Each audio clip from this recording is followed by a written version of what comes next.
Good morning. My fellow Americans, this morning, our nation is overcome with shock, horror, and sorrow. This weekend, more than 80 people were killed or wounded in two evil attacks. One Saturday morning in El Paso, Texas, a wicked man went to a Walmart store where families were shopping with their loved ones. He shot and murdered 20 people and injured 26 others, including precious little children. Then, in the early hours of Sunday morning, Dayton, Ohio, another twisted monster opened fire on a crowded downtown street.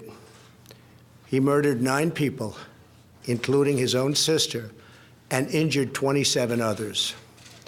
The First Lady and I join all Americans in praying and grieving for the victims, their families, and the survivors.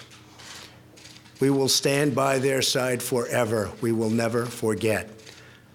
These barbaric slaughters are an assault upon our communities, an attack upon our nation, and a crime against all of humanity.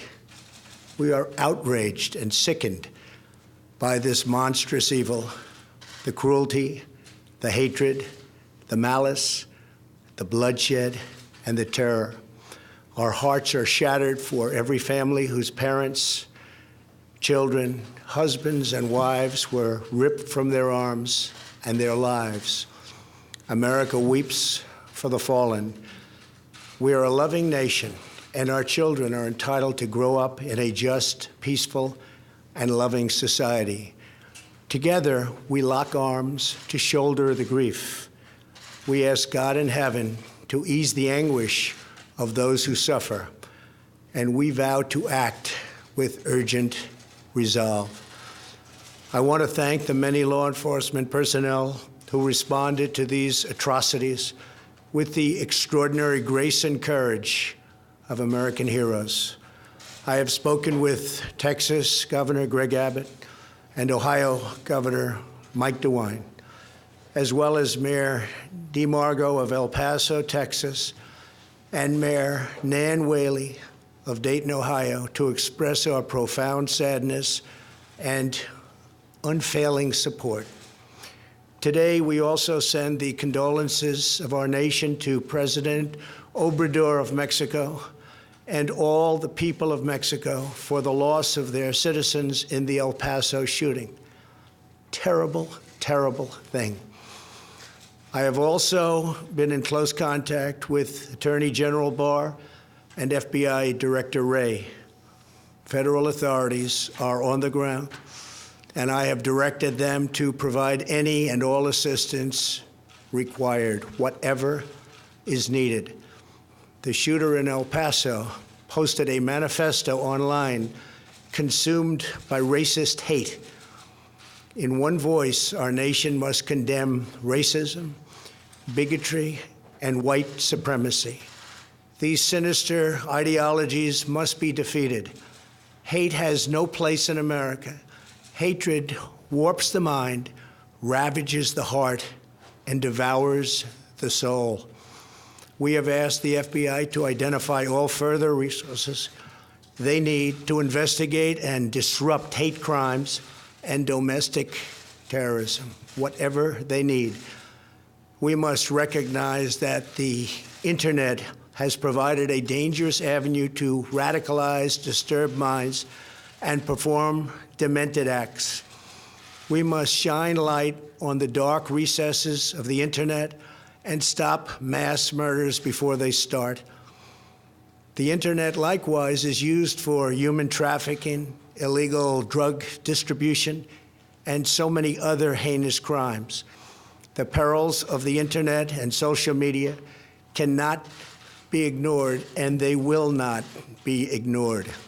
In the 2 decades since Columbine, our nation has watched with rising horror and dread as one mass shooting has followed another, over and over again, decade after decade. We cannot allow ourselves to feel powerless. We can and will stop this evil contagion. In that task, we must honor the sacred memory of those we have lost by acting as one people.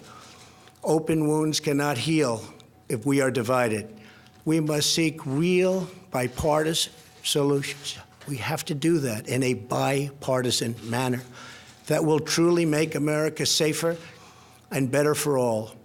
First, we must do a better job of identifying and acting on early warning signs. I am directing the Department of Justice to work in partnership with local, state, and federal agencies, as well as social media companies, to develop tools that can detect mass shooters before they strike.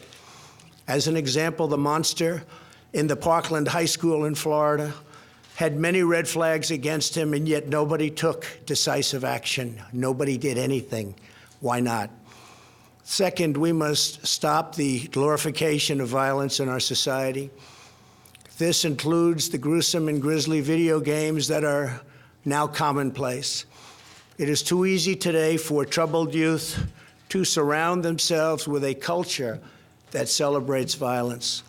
We must stop or substantially reduce this, and it has to begin immediately. Cultural change is hard, but each of us can choose to build a culture that celebrates the inherent worth and dignity of every human life. That's what we have to do. Third, we must reform our mental health laws to better identify mentally disturbed individuals who may commit acts of violence and make sure those people not only get treatment, but when necessary, involuntary confinement. Mental illness and hatred pulls the trigger, not the gun.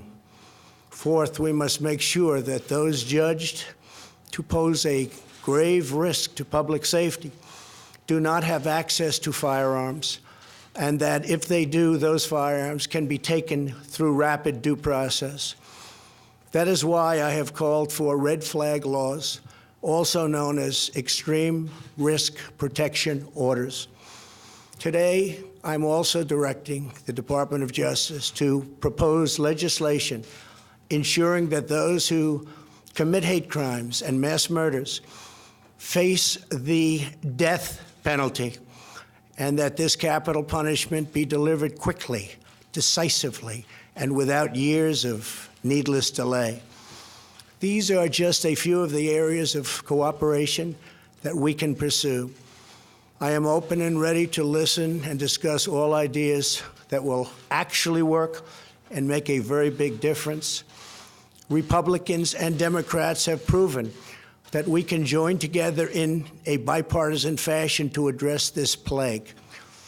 Last year, we enacted the Stop School Violence and Fix NICS Acts into law, providing grants to improve school safety and strengthening critical background checks for firearm purchases. At my direction, the Department of Justice banned bump stocks. Last year, we prosecuted a record number of firearms offenses. But there is so much more that we have to do. Now is the time to set destructive partisanship aside, so destructive, and find the courage to answer hatred with unity, devotion, and love. Our future is in our control. America will rise to the challenge. We will always have, and we always will, win. The choice is ours, and ours alone. It is not up to mentally ill monsters. It is up to us. If we are able to pass great legislation after all of these years, we will ensure that those who were attacked will not have died in vain. May God bless the memory of those who perished in Toledo. May God protect them. May God protect all of those from Texas to Ohio. May God bless the victims and their families. May God bless America. Thank you very much. Thank you.